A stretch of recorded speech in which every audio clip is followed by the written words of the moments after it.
Hi everyone, welcome back to the channel. Today we're going to talk about Wheel of Time Season 2 episode, what was this, 5?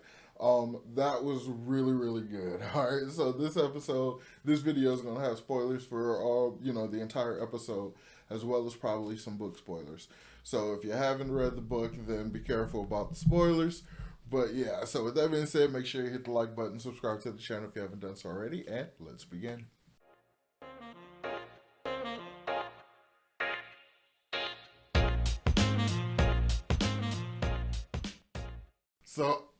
This episode was so good. I'm so happy about this episode. It was so good. Last week I was feeling very shaky. I thought they were really messing up and stuff. But now, last week's episode in context with this episode, it just completely changes it for me. Most of it. So I really love it a lot. So I'm going to kind of go backwards. Well, I want to talk about it kind of in the backwards order from like last bit of the episode going back to the beginning of the episode. So we end with we end with we end with Rand going to sleep and going to Tel'aran'rhiod and just getting absolutely snatched by Lanfear. So Lanfear is so totally Lanfear now. She is so. I think ultimately what they did with her character, they made Lanfear even more Lanfear. So the like subtle kind of slight manipulation type stuff she was doing in the book, they really leaned into it. So that was the entire Celine character, the entire 3 months or whatever dating and all that. Like that's why like she was very much coming off not the way I was expecting, but I just kind of also realized I was expecting later Lanfear as opposed to very first impression of her and stuff. So it's it was my mistake on impression, but holy crap was this like a course correction. So that was really cool and just really dramatically done. That's where we got him tied up shirtless to the thing, and I'm like, it's so cool. It's so well done because that feels like such just that entire bit. Like not even talking about the other bit with her and the Shemaya, which is the coolest thing in the world for me. I love that. That's my favorite part of the episode. But the fact that she immediately captures him is a subversion of basically what I think was going to happen because they spend this time with Rand and Moraine talking about it's his choice now. I love the fact that he's so much more involved in stuff than he was in the book. But like she's talking about like she brought up all the stuff that we know from the books. Like she was in love with him and like she was his like love of his life until he found his wife and like all this stuff and like completely putting it in context and basically reassuring Rand if you go to sleep she probably won't hurt you. Like it'll probably be like not okay, but it won't be horrible danger or whatever. Like it's probably safe enough to do some kind of information gathering and just go to sleep or whatever. So like we spend this like a good 3 minutes or so completely reassuring the idea that he'll be okay, only for her to immediately snatch him and capture him and basically truss him up like she owns him, which is such a Lanfear thing because she's so possessive. Like, I thought it was so good. It was so good, so good. So that was awesome. Just contextually, that was awesome. And then before that, we get Egwene actually being collared. That is so cool. I like the fact that it's like a magical item, a power wrought item. I don't know how that works. It's probably like they might say that they're a type of Tarangriel because I think they were in the book as well. But so this idea that it's just like a ring and then it becomes the whole collar like shoulder thing and everything, and then like using the ring to like control her and stuff, and like the I can't remember the actress name, but she completely sold it. She had like tears in her eyes and stuff, looked like she was truly in pain. I really like that. This is like this huge character change arc part and stuff. So I really like that. This is where we got Egwene gonna go through her arc to become like Egwene. So like that's gonna be fun. I can't wait to see that happen. I'm really happy that that's going on. So before that, we get this awesome Tel'aran'rhiod situation with Lanfear just hanging out there in the dream world. She's just hanging out waiting for Rand or Moraine to go to sleep because she get she good at it and everything. And then Shemayo pops up and they like have this whole conversation. Like at first, I love the fact that they're kind of leaning into a little bit of the Ishmael loving well, Luz Theron, but loving the dragon too. Like, so like he's on the bed and he like gets all close to him. I'm like, holy crap, is he gonna kiss him? And like I was just cracking up, and then she like drops the glamour or whatever, this Lanfear, and I'm like, oh, of course. And like it's just, and she's just hanging out and stuff. It felt so much like the book when they're hanging out in the dream world. It was exactly kind of the way I always pictured it. Like it's very much, just this other world where you can just kind of do stuff. So as they're having this conversation and stuff and just explaining so much, the the greater plot of the Wheel of Time is finally being slightly explained and slightly explored. They're hinting more at the fact that this is about turning him and bringing him to their side and stuff, not so much about just killing him, which they could probably easily do. So it's a really important thing for them to emphasize that, so that it makes sense why these very very powerful people aren't just wiping everybody off the board. And I like the fact that they included this. They didn't give us a lot of detail, but they included the fact that like Egwene and Nynaeve, they're a central part of the plan too, and Matt and Perrin, they're a central part of the plan. Like not just potential options or whatever, like they were in the book, but they actually have plans and stuff and ideas for them or whatever. So like I really like that. It feels like this big plan that they have, and even though oh, excuse me. Even though in the books, like the Forsaken did have all their plans and machinations and stuff, a lot of them, well, some of them towards the end of the series got to be really big plans, but most of them, like early on, were just, felt like little tidbits here and there kind of stuff. But like now, this feels like just this huge, like almost Xanatos Gambit level kind of thing they're playing with or something. Well, I don't know. It's definitely not a Xanatos Gambit because they're not going to win. But like, I just really, really like the way that played out. The entire scene is so well done, and I love the way it was shot because as they basically focus in on Rand and they're like watching Rand as he's like not going to sleep. I think it's just like kind of an impression of him, or it was the idea of them how you can kind of see in the waking world from the dream world. I think they were doing that, but the way they did it, they were both like watching Rand on the bed, and they did it in such a way where like they were scaled down smaller and Rand was larger, almost like they were watching him on a big screen or something. I thought that was really really well done, and it wasn't hyper dramatically exaggerated, the scale difference, so it wasn't just like way too noticeable. It was just like done just enough for you to notice a little difference to make it like emphasize the dream world bit of it. I thought that was so well done. I liked that so much. That stuff really completely turned it all around for me. Because there's some stuff in this episode that, or actually, there's one particular part of the episode, and one thing that they've been doing with this character that's just kind of bugging me. Well, all right, so let's kind of go back to the beginning of the episode. Let's talk about, well, actually, first, let's talk about Perrin and Elias. I like that we're getting a lot more of that. I love Avienda. I am 100% sold on Avienda immediately.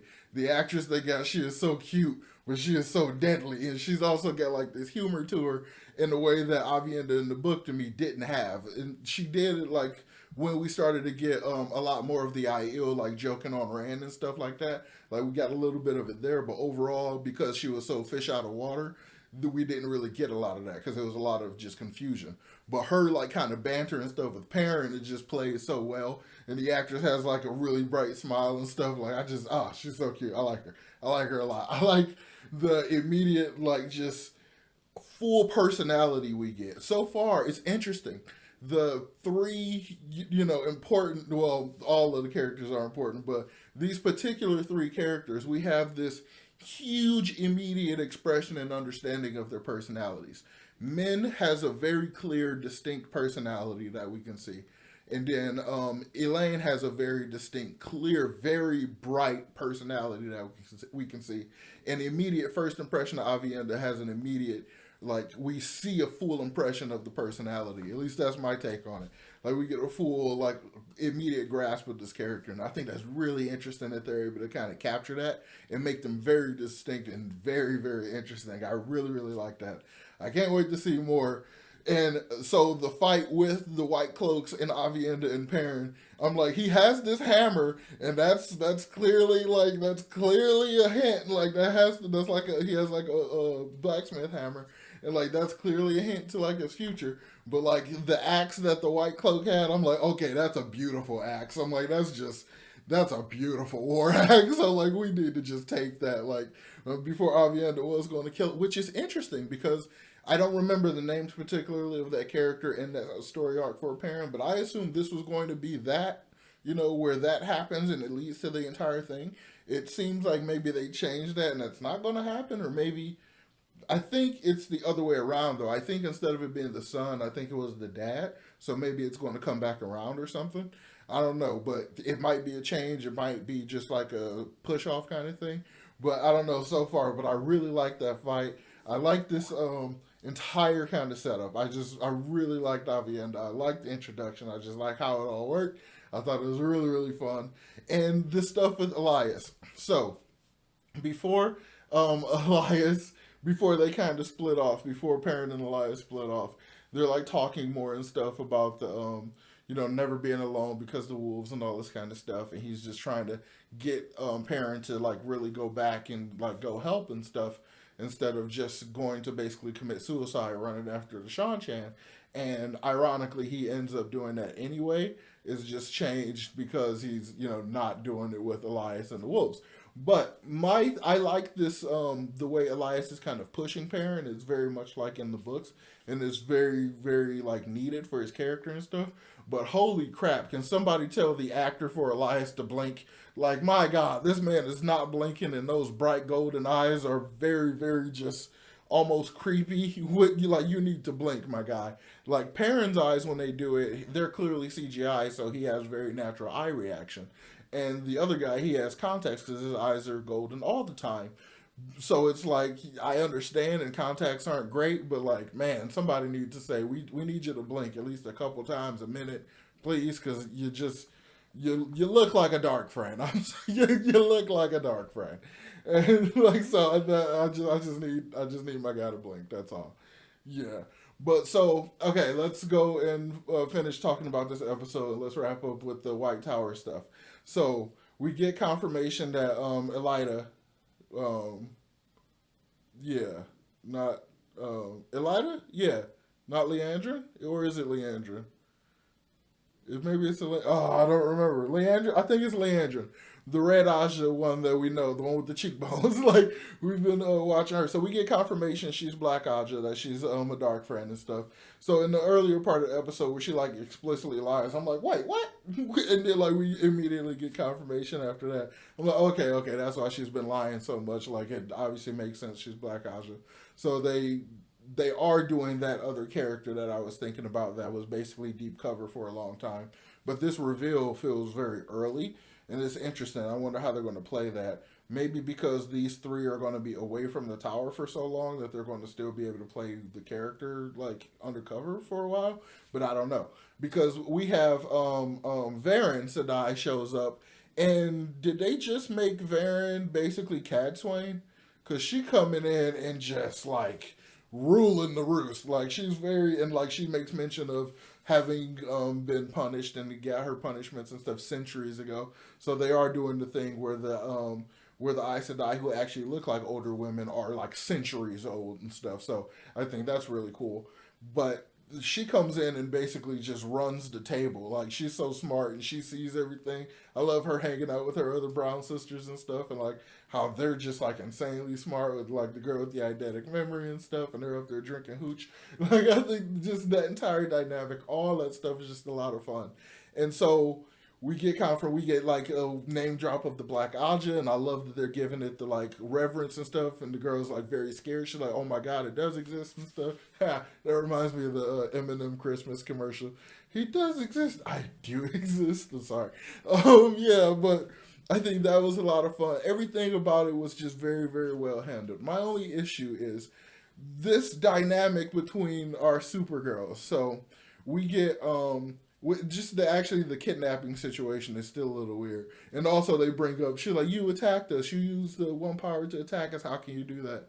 And at first, I was like, yeah, how can she do that? Does she find, is that technically, then, like, yeah, because she's Black Asha, so she's broken all the oaths and she can do all that stuff.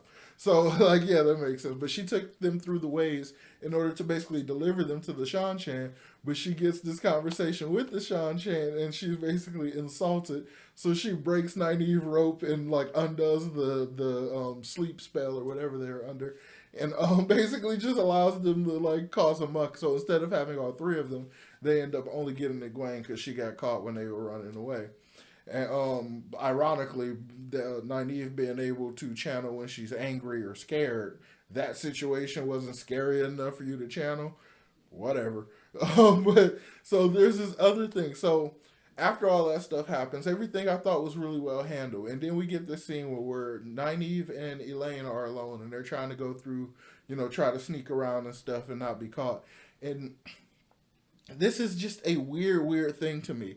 It's like in order to like get Nynaeve's stubbornness and stuff like that, they've made her stupid. They've kind of like it's isn't it incredibly obvious you have these people that are searching for y'all, so you need to lay low. You shouldn't be running around yelling in this town square where all these other soldiers that look like the soldiers that were chasing you are at. And then, like, isn't it really obvious, like, you need to change out of the recognizable clothes? It has nothing to do with her being arrogant and wanting to, dress nicer or whatever. Like, it's so weird. Like, trying to give her stubbornness and, like, make them butt heads is making Nynaeve seem really stupid. And I don't enjoy it at all. It's grating, and but it's kind of true to the book. Because I remember when I was reading the books, I was very annoyed with Nynaeve for, like 7 books or something. Like it was like I thought she was the most annoying. She was like the worst character for so long. I couldn't stand her at all. I wanted to like just yeah. I would have completely written her off, like kind of how Matt does. Like, but like yeah. So that whole thing is like whoa. And we get no Matt at all in this episode. We get no Matt at all. Where is Matt? Where is Matt? Matt would be.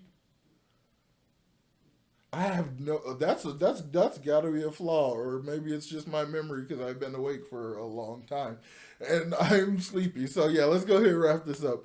That's my only real issue with the episode, that they made Nynaeve seem kind of stupid by trying to force this stubbornness situation still there. This is like unnecessary headbutting thing with her and Elaine. Like I don't like the way that whole thing happened. But other than that, I really, really enjoyed this episode. This episode felt like a huge course correction for me. We're getting more of a look at the huge, overarching story, the main point of the entire thing. And we're getting a lot more from these characters that are like having these fun dynamics that I really liked from the books. Like Ashemael is like, he's playing this like arrogant kind of thing, but like he thinks he's a really good manipulator, but he's not really that good. Like he's playing, and I like the change that the Shan Chan are like dark friends and stuff, and that he's working with them and manipulating them. I like all those kind of things. This is like a lot of fun. I really like where this is going right now. I really hope it remains consistent. Hope we can keep it up. Just keep it good. I am really enjoying this, and where's Matt? All right. So yeah, with that being said, hit that like button, subscribe to the channel if you haven't done so already, and let me know in the comments down below what was your favorite part of the episode. Did you really enjoy it like I did? How are you feeling about this season so far? We're past halfway now, so let me know what you think about it in the comments. So all right, make sure you hit the like button, subscribe to the channel if you haven't done so already, and I'll talk to y'all next time. Peace.